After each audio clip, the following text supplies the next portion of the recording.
बहुत सीरियस विषय है जो आज हम इलेक्शन कमीशन के सामने हमने रखा, और ये विषय जो है हमारे सैनिकों के बारे में। कुछ दिन पहले राहुल गांधी जी ने कहा कि नरेंद्र मोदी ने दो तरह के सैनिक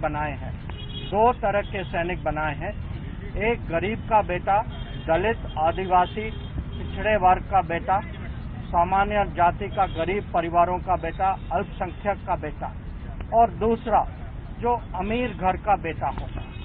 ये झूठ है। ये जो है ये डायरेक्टली हमारे आर्म फोर्सेस पर अटैक है।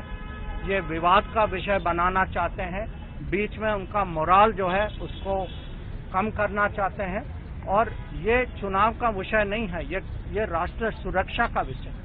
ये अगर चुनाव के दौरान आर्मी पे अटैक होती है, वही आर्मी जो आज हमारी सीमा पे डिप्लॉय हो चुकी है, जो चाइनीज फोर्सेस के खिलाफ देश की सुरक्षा के लिए अपना पूरा बल लगा रही है वहाँ, जो आतंकवाद के खिलाफ पाकिस्तान बॉर्डर पे खड़ी है। अगर आप उस समय उनको ऐसे अटैक करते हैं, बिना कारण के अटैक करते हैं, झूठ फैला के अटैक करते हैं, और ऐसी चीजें कहते हैं कि अगर इन लोगों का ये शहीद भी हो जाए तो भारत सरकार इनके लिए कुछ नहीं करेगी। तो ये हम बहुत इसको सीरियसली मानते हैं, और हमारा अर्ज है इलेक्शन कमीशन को कि इसके बारे में बहुत स्ट्रिक्ट एक्शन लें। ऐसी चीज आगे भी नहीं होनी चाहिए, और इनको रिट्रैक्ट करना चाहिए पब्लिक में। मैं ये भी आप लोगों को याद दिलाना चाहता हूँ, यह पहली बार नहीं है कि हमारे सैनिकों पे कांग्रेस पार्टी और राहुल गांधी पर्सनली उनका अटैक हुआ।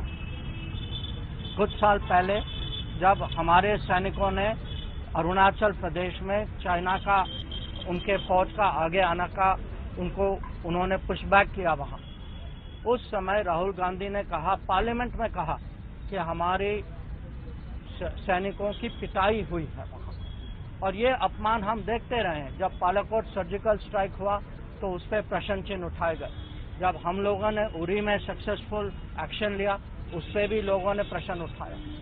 जनरल रावत के खिलाफ बहुत सारी चीजें कही जाती थी। तो ये जो आर्म फोर्सेस के खिलाफ जो अटैक्स हो रही हैं, ये देश के लिए बहुत खतरनाक है। ये हमें कभी इसको बर्दाश्त नहीं करना चाहिए।